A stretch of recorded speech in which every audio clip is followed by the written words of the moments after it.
Hello friends, അസ്സലാമലൈക്കും. Rabies കിച്ചണിലേക്ക് എല്ലാവർക്കും സ്വാഗതം. ഇന്ന് നമുക്ക് നുറുക്ക് ഗോതമ്പ് വെച്ചിട്ട് 20 മിനിറ്റ് കൊണ്ട് ഒരു സോഫ്റ്റ് ആയിട്ടുള്ള ഒരു ഹൽവ എങ്ങനെ തയ്യാറാക്കാമെന്ന് നോക്കാം.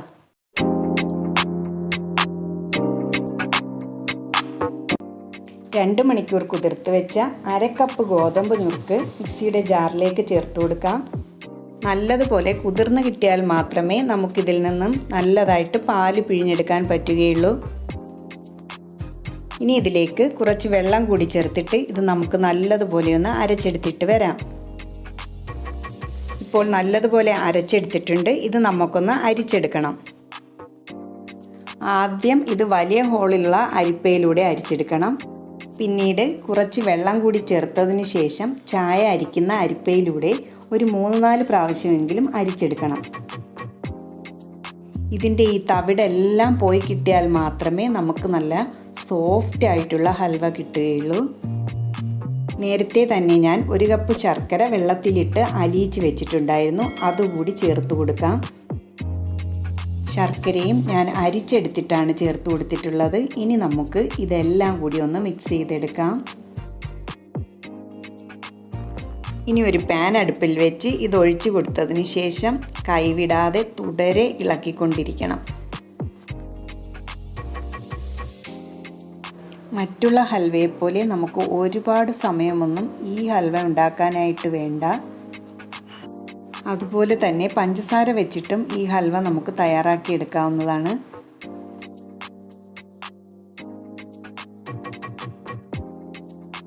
ഒരു 2 മിനിറ്റ് കഴിഞ്ഞപ്പോൾ തന്നെ ഈ ഹൽവ തിക്കാവാൻ തുടങ്ങിയിട്ടുണ്ട്. ഇനി നമുക്കിതിലേക്ക് ഏലക്ക കൂടി ചേർത്ത് കൊടുക്കണം. ഞാൻ കുറച്ച് പഞ്ചസാര കൂടി ചേർത്തിട്ടാണ് ഏലക്ക പൊടിച്ചെടുത്തിട്ടുള്ളത്.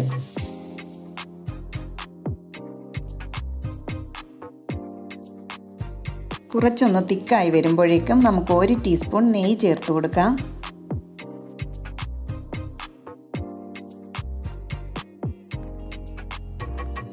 ആ നെയ്യ് ഹൽവയിലേക്ക് പിടിച്ച് കഴിയുമ്പോഴേക്കും ഞാൻ വീണ്ടും 1 ടീസ്പൂൺ നെയ്യ് കൂടി ചേർത്ത് കൊടുക്കുന്നുണ്ട്.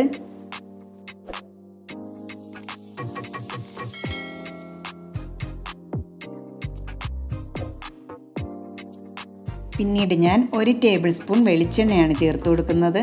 നിങ്ങൾക്ക് നെയ്യ് മാത്രം മതിയെങ്കിൽ അങ്ങനെ ചെയ്യാവുന്നതാണ്.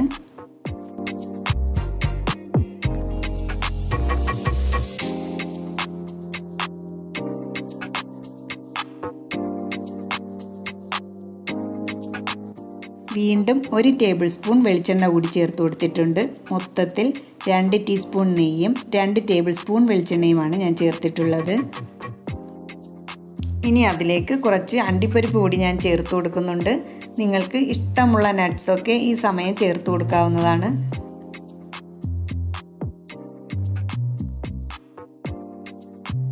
ഇപ്പോൾ പാനിൽ നിന്നും ഹൽവ നല്ലതുപോലെ വിട്ട് വരാൻ തുടങ്ങിയിട്ടുണ്ട്.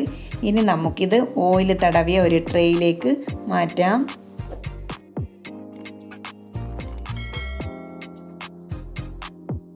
നെയ്യ് തടവിയ 1 സ്പൂൺ കൊണ്ട് നമുക്കിതൊന്ന് ലെവൽ ചെയ്ത് കൊടുക്കാം.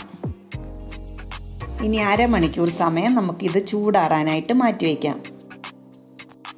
ഇപ്പോൾ 1/2 മണിക്കൂർ കഴിഞ്ഞിട്ടുണ്ട്. നമുക്കൊരു കത്തി വെച്ച് ഇതിൻ്റെ സൈഡൊക്കെ ഒന്ന് വിട്ടെടുത്തതിന് ശേഷം ഒരു പ്ലേറ്റിലേക്ക് കമഴ്ത്തി കൊടുക്കാം.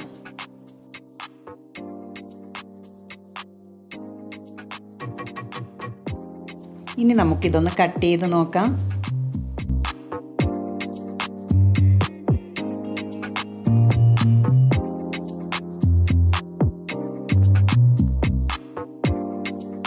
കണ്ടില്ലേ, നല്ല സോഫ്റ്റ് ആയിട്ടുള്ള ഹൽവ ഇവിടെ റെഡി ആയിട്ടുണ്ട്. കണ്ടാൽ തന്നെ അറിയാം നല്ല സോഫ്റ്റ് ആയിട്ടുള്ളതാണെന്ന്. വായിലിട്ടാൽ അലിഞ്ഞു പോകും, അത്രയ്ക്ക് ടേസ്റ്റുള്ള ഒരു ഹൽവയാണ്. എല്ലാവരും ഒന്ന് ട്രൈ ചെയ്ത് നോക്കണേ. എൻ്റെ ചാനൽ ലൈക്കും ഷെയറും സബ്സ്ക്രൈബും ചെയ്യാൻ മറക്കരുതേ. സബ്സ്ക്രൈബ് ചെയ്യുമ്പോൾ അടുത്തുള്ള ആ ബെല്ലൈക്കൺ മറക്കാതെ ഒന്ന് പ്രസ് ചെയ്തേക്കണേ. ഇൻഷാ അല്ലാഹ് നമുക്ക് മറ്റൊരു വീഡിയോയുമായി വീണ്ടും കാണാം.